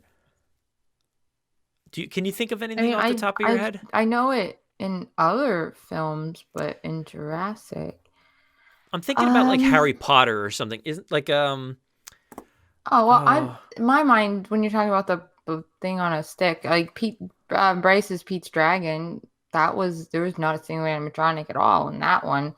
So they're hugging and touching all kinds of fake things and putting the dragon in there. So that's what my mind went to, because that's a whole CGI movie with not a single animatronic. So yeah, I know there's countless iterations of that just across film, but I just can't think of any off the top of my head. I know Star Wars will have certainly a ton, but yeah, I don't know. I think if we're talking about a scene that is very intimate and close up, I definitely want an animatronic there, and I want somebody to be able to interact with it and believe it's real. What was it? We saw something recently where somebody's kid or something was looking at blue in that moment in the truck on the boat.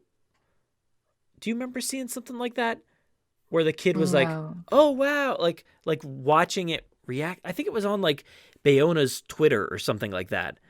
And it's cool to see like how a kid walks up to that animatronic is like, "Oh my god, this looks real." Like, that is really cool.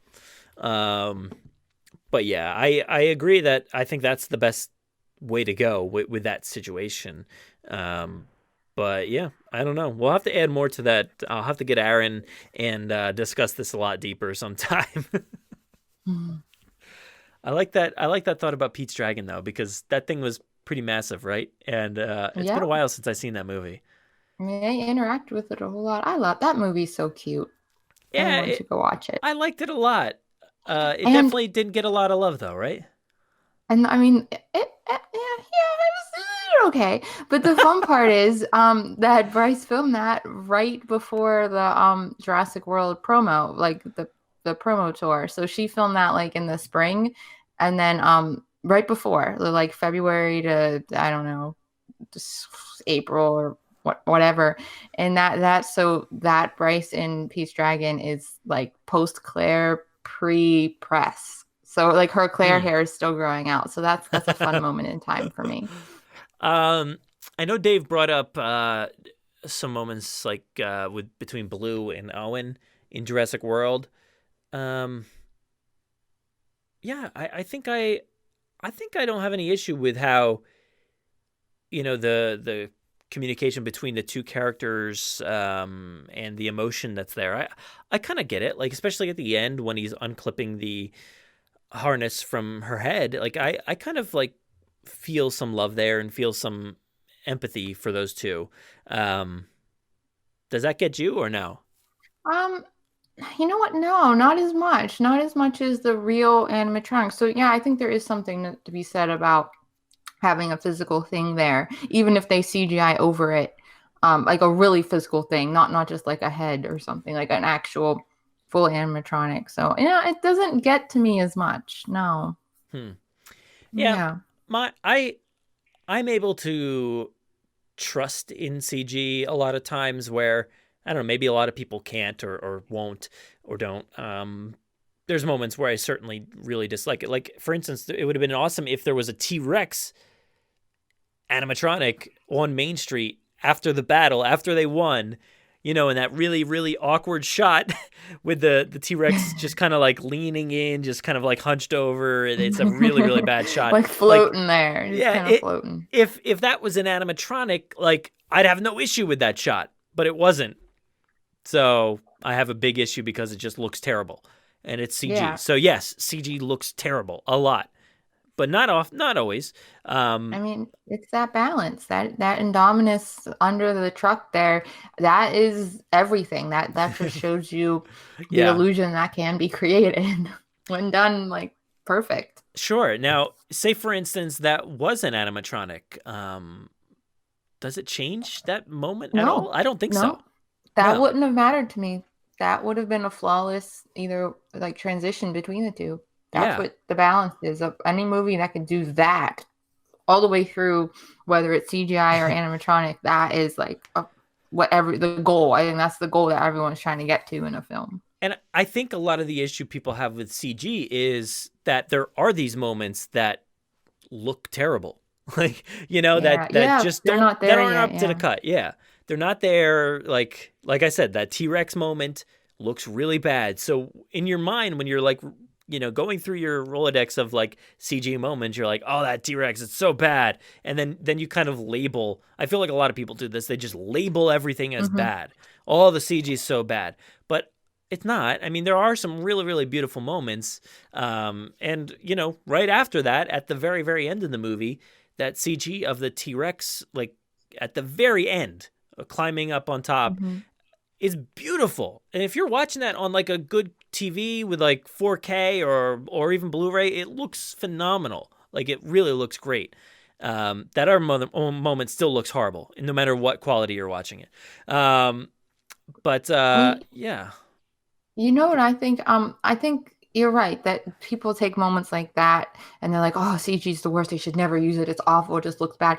But I think there's so many things on screen that are CG that people don't even, it's just so good that they don't realize it is, because the whole volcano sequence and the whole area is basically the only thing that's really there was the grass. Like the whole area was not there. None of that. Wait, a few of the mountains here and there, but they didn't explode a volcano? I mean, like even the trees, like all of that was just so not there, and it was just cut all these different ways and CG'd everywhere. So, I don't think people probably like, oh, they're just running down a hill with trees, but none of that was there except basically the grass and the hill, like maybe a tree here or there, but they really embellished the whole thing and blew it up way bigger and more detailed and lush than it ever could have been. And I don't think people think about that. They just overlook it and then like, oh, well, that dinosaur didn't look as good. But I'm like, well, look at the masterpiece behind the dinosaur. None of that's actually there. Like, that's incredible. And I there's a lot of times, I can't think of it offhand, but that I've seen a movie and just like the scenery or they put a lake there that didn't exist or like something like that. And I'm just like, that's nuts. Like, you wouldn't even know it. And you can't criticize that CGI at all on this film because they're doing things that you don't even realize that aren't really there. So That's what I think a lot of people overlook often. Sure, yeah. I've had those moments where I watch those reels that they put together once a movie's out. ILM or whoever will put out like a reel that showcases all the work that they did, and it's like, oh my god, like I didn't realize. Yeah, you're right. Yeah. You don't realize how much is actually done. But I think also on the other hand, people would say that that is part of the problem as well. Is like for instance, Jurassic Park probably didn't have that many moments where I don't even like how much of the background was CG'd in that movie. I don't know. I can't even think of moments where it would have happened, if at all. I don't even know if they did that kind of thing back then. Everything about it felt real, looked real. It was raw. It felt like a real place. And when you couldn't film that real place, you built it in a soundstage, and it felt real as well. Like, they had the T-Rex paddock in Hawaii, like a real place that they drove through during day, and then at night it was just a set. So they found ways to recreate this and build this park in realistic ways. So I think a lot of people would say like, if you can't like film it for real, don't do it, or they're adding too much. There's too much going on. There's too many explosions, too many things in the background. Everything looks bad. So I can kind of see it both ways, why, people would have arguments about both sides, but I don't know. I like what they do. I don't know. I just like it. And yes, they have some issues.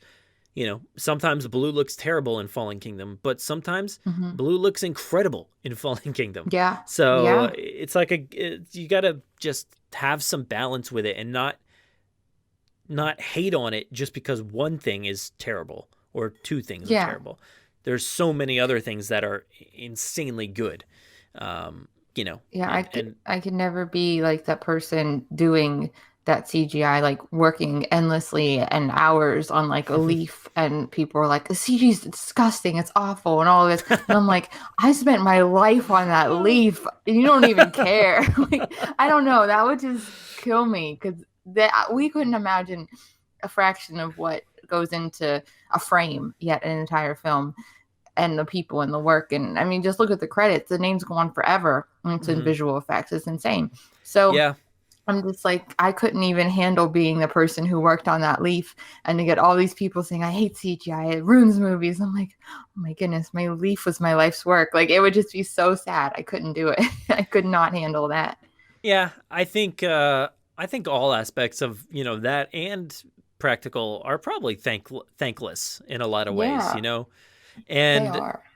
I would say maybe visual like CG is even more thankless, because whenever practical effects come into play, you have everybody talking about, well, guys, they're using practical effects again. Like, okay, like they get a lot of credit for practical, but not as much for visual. So, or like, CG stuff. So I can kind of see what you're talking about. Like, man, it's a very thankless job. Like, you put a lot of time and effort into it, but so do the practical effects people. So, and it's like, the better you do your job, the less people notice that it's CG. So even the less credit that you get, the better you do. Yeah. Exactly. But yeah, the debate will never end. I don't think there is no conclusion. There's just more ways to look at it. So it'll be a thing that goes on forever. I know Colin talked about their extension use coming up here in Dominion, and how everything will combine even better than before. So I'm really interested to see how that works out, and how it's different than what they've already done. So yeah, we'll I just hope we get something. I hope I just want Colin to acknowledge the film. I want him to be like, yeah, we're still doing this. At this point. I know. I just want him to be like, hey, this is still a thing. It's happening. And they haven't moved the date, so I guess that's staying. No one's talking about anything with this movie, really. No, nothing. Just that it's going. That's you mentioned it a while ago. I don't remember when, but the images of like the logo and stuff, and yeah, that's like all we have is like a black background, and one image has just the T-Rex logo, and then another one is like the word like Jurassic World Dominion, and you're like, okay, can we get like an actual logo here sometime. Just a poster of like what it would look like if you saw this poster hanging. You know, just show us the one sheet. What's it going to look like when this poster's in a movie theater? I want to see what that poster is. I want to see what the actual logo looks like. And, you know, when Fallen Kingdom's logo and poster came out, we're talking about like all the things that we can infer from what that looked like with the smoke and the embers and all that stuff. We're like, oh my God, what does this mean? So I can't wait to see what the next one means. Like the style, the vibe, everything about the poster and the logo. I really want to see whatever that logo is. So just release it so we have something else to share instead of just the print font. No, I mean, of it's the logo. August. They better hurry up. If they're getting everything in, I want my logo. I want my poster. I want my stills. It's August. Trailer's coming in a few months. Come on. Look, you need to be able to print something up so you can put it on your shelves. You got a lot of shelves to decorate, right? Oh my goodness, it's so beautiful. Do you have more than Ian Malcolm on the shelf right now? I put all our DVDs in the like cabinet part. So you can't see those. Oh, you know what I put on the right? You know what I put on the shelf? My I started putting books on, and I put my Scary Stories like, series up. Yes. So that's there, and that's it. Those two things right now are the only things you could see. I have to work on that because I got a piece of my desk in too, so it was just like Christmas for me. So I was working on my desk piece today. I think I also have Scary Stories on a shelf that we have in our bedroom. So I've got that on my shelf too. That's awesome. My books came. I don't even know how everyone. I was such horrible after cast tangent, but back in first grade or kindergarten or something, I remember kids knew that I loved scary things, and I don't know where they got the books. Maybe their parents bought them. Maybe they stole them from the library. I don't know. But somehow I ended up with every copy I have has like a childhood friend name written in it. It was like their book, and they either gave it to me or. Because you know just how you end up with stuff that you don't even know how you ended up with it as a kid? Yeah. They maybe left it at your house or they just put it, you borrowed it. I don't know. But every Scary Stories book I have has in the front cover has a different classmate name in it. Because it came from different people in my life, in my early years, which is weird but kind of cool. And I have the trilogy hardcover, the big, not trilogy, but like the Treasury book. I have that that I got myself, but all of my individuals are from childhood classmates in like kindergarten and first grade. You brought up like, you know, how you have these things or whatever. And I have two things that I think about very often that I don't have anymore, that I left somewhere at somebody else's house or let somebody borrow. One of them is Donkey Kong for Nintendo 64. I had that and I let somebody borrow it and I don't have it anymore. So that was many, many years ago. It was like in middle school. I'm like, yeah, here, you could have this. And maybe, no, I don't know. I just don't have it anymore. I'm so bummed. And the other one is a Universal Studios hat. It was just like a hat. And I think it was like a reversible hat or something. Somehow it reversed. And I don't have it. It was a hat that I loved so much. And I left it at somebody's house. And I've never seen it ever again. So. This is how we differ. You lost two things, and I just got things. Because I have like, I have a pencil sharpener that I ended up with. It's not mine. I have two little stuffed cats that I ended up with, and they're not mine. And I wanted them though, so somehow I got them off of this other person and kept them. Yeah. So I'm the one who got all those things, and you're the one that gave away accidentally all the things. Such a bummer. I do have some things that people have given me, and I don't know why. Which are also there's some video games too. So I do have a lot of NES games that I'm like, I don't know where these came from. Some of them have my cousin's name on them, some don't. So, hey. Dave, if you want to come pick them up at some point, they're here. You're definitely not listening to this. You just somehow end up with things that you just end up with. It's not even like they give them to you. It's not like you take it. You just end up with it. Yeah. It just happens, and they're there. I feel like it doesn't happen anymore, though. Thankfully, hopefully. Does it? No, I keep track of my stuff. I don't have much stuff. If I don't you have anything do, to give. if you do end up with something that just randomly was just in your house, just put it on that shelf. You got plenty of space on the shelf. I know a lot of people are asking for shelf casts, so of course we got to talk about shelves. I could totally do. I gotta do a what are they? The shelf reveal or something when it's done, or like the tour my shelf, or what they do on YouTube when they like get a new house. They tour my shelf. But we put we tried putting the Spinosaurus up there and the Mosasaurus up there, and by then it's already full because they're just so big. So we're like, all right, now, well, we gotta rearrange some things. Yeah. But we have a box of Funkos right now ready to go up. All the Jurassic Park Funkos, like every one of them is in that box. They're ready to go. That is, we gotta work on that. I'm very envious of that shelf, and it's not. I can't even just call it shelf. It's like shelves. It just is. I mean, I walk by the room and I stop and I look at it for a moment. I'm just like, I can't believe it's real. And then when the day it happened, like it actually went up, I took a picture of it and posted it. And then when I wasn't looking at it in the room, I was looking at it on my phone. It was so bad. I'm just so happy to have them.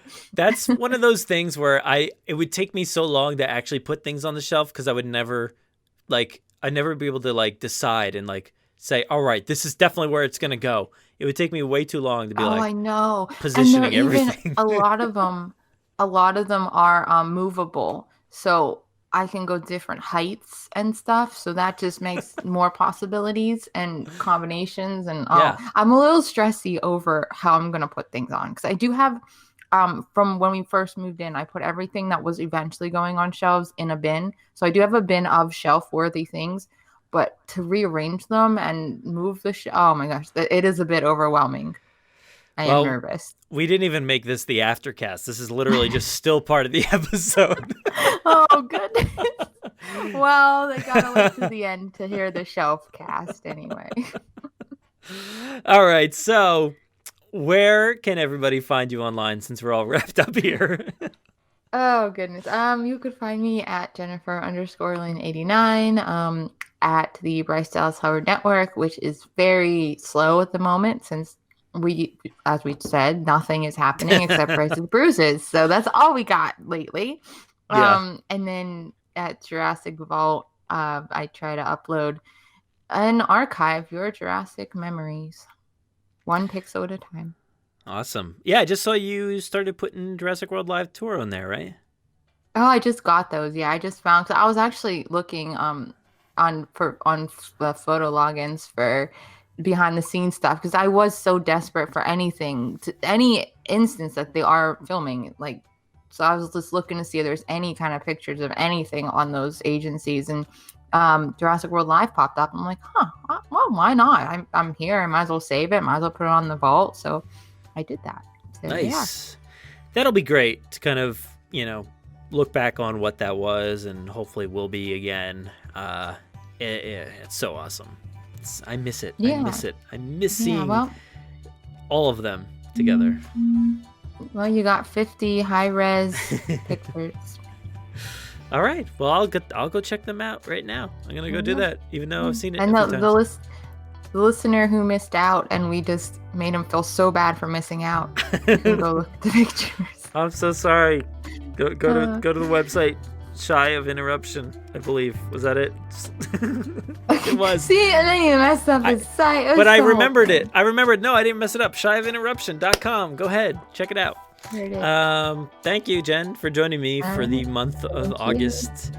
In September. Yeah, hopefully there's more film discussion, but and definitely... Well, probably not any Camp Cretaceous stuff still, unfortunately. Still more theories, ongoing theories, I'm sure, by that point. So, see you in September, I guess.